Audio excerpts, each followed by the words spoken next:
Healthy field, 34 entries altogether in the two categories, production vehicles and special vehicles. Great to see some sponsorship getting involved in the sport. You need to sponsor these types of events. You know, you struggle to get sponsors in general for racing events, and you know, we have to promote the sport, get TV coverage, get the sponsors itself some exposure. The last few years, I think it's been starting to grow, getting more popular, more spectators, more competitors as well. So a lot of competitors, especially on the quad bike side, a lot of new quads, a lot of entries, bikes as well, a lot of bikes entering. But it's in general, it's been growing. The cars as well. There's also a lot of new cars racing, and you know, it's on the regional level. It's actually more your entry, the people entering the sport that competes here. It's not as expensive as a national racing, and it's a good stepping stone. Okay, we've got Jaco and Jan van Aert getting on the road in the Class B Sandmaster. As we get out onto the circuit now, this is pretty wet. That's Evan Hutchinson and Achim Bergman in their bat. They don't have too many problems getting through the mud here. Has there been some rain in the recent past? Yeah, they had a bit of a shower in the week before. Which is just great for you off-road guys. Hendrik van der Linden and Andries Meinhardt going through their Land Cruiser. Here's the Hilux of another Hendrik, that's Bester and Ernie Griesel. And in the diesel Hilux. Yeah, we've got Jan them coming through in this section of the track. They're the leading Class B vehicle currently. Okay, so it's a nice mix here of production vehicles and special vehicles in the different classes. Oh, hard on the brakes there. Now cameraman getting the mud bath treatment. Yeah, I think that's Prinsloo, yes. Showing how it should not really be done. Oh, he's just making so much hard work of it to get out of that mud there. Yeah, he's begging to survive. Rudy van Graan and TL Foreen there, Zaka. Nice patriotic colours. Yeah, also a very nice looking vehicle at the end of the day. And for a two-wheel drive vehicle, actually going fairly nicely through that mud paddle. Derek and Pieter de Wit, their Venom. Interesting the names of these vehicles, because many of them are home built, aren't they? Yeah, obviously the Venom is something Pieter has put together himself, although the Prolong colours I think comes quite a couple of years already on that particular vehicle. That was the Land Cruiser of Picky Labuschagne and Rikus Erasmus. This is the Sandmaster. Oh, and he's trying to go a different route. Tippy and Theo Janssen van Rensburg. Being but definitely a bit more cautious, and yeah, not too much concerned about the cameraman. I was going to say, maybe our cameraman should try and reposition himself. Kobus Kruger and Kobus Swanepoel, and then Mitsubishi. Whoa! The Mitsubishi Colt. I think we must swap four-wheel drives and go back to two-wheel drive, looks like it. Well, at least they're giving the spectators something to see. Now, here's an interesting vehicle. There's no name on the entry list for this vehicle, driven by Andre Brits, with Gerard Rousseau with him.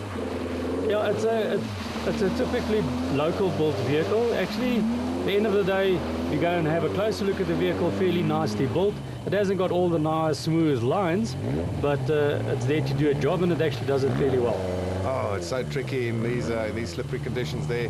Wolf-Peter Wolfumfai, he's a man that's been involved in off-road racing before I was born. Yeah, he's there. That's very long. I think he's most likely one of the most matured riders and experienced riders. That's a nice way of putting it. Well done. Well done there, Frank. No, Peter is a great character. Tell you what, our cameraman, I think, needs some danger pay from our producers in this program. It's one of the Isuzu, I think actually the ex-Mark Corbett Isuzu vehicle going through. Steven Groenewald and Jason Groenewald.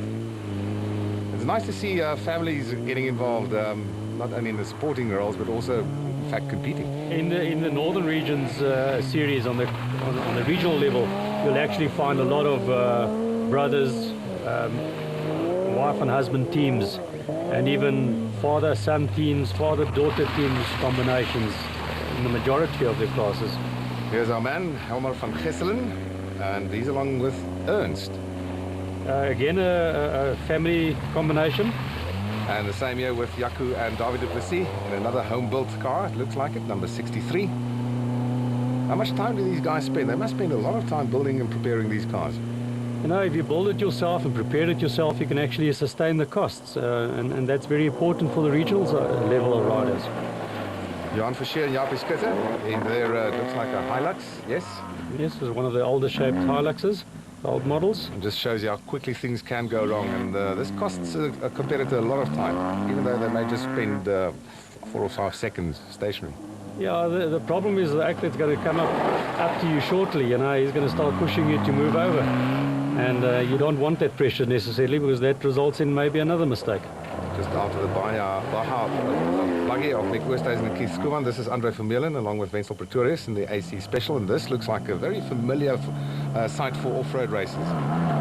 Yeah, the Nissans are always there consistently. We're not seeing too many of them on the regional, a lot of them on the nationals, but some sound effects there. Actually a very good hooter to use on the off-road. It's you can actually pinpoint that vehicle behind you very quickly then.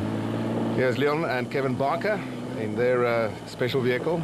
I noticed that there is an interesting mix as we see another Land Cruiser coming through. Interesting mix of vehicles in especially the production vehicle category, Frank. Look, we're getting a lot of ex-factory or works vehicles coming through to the regional levels.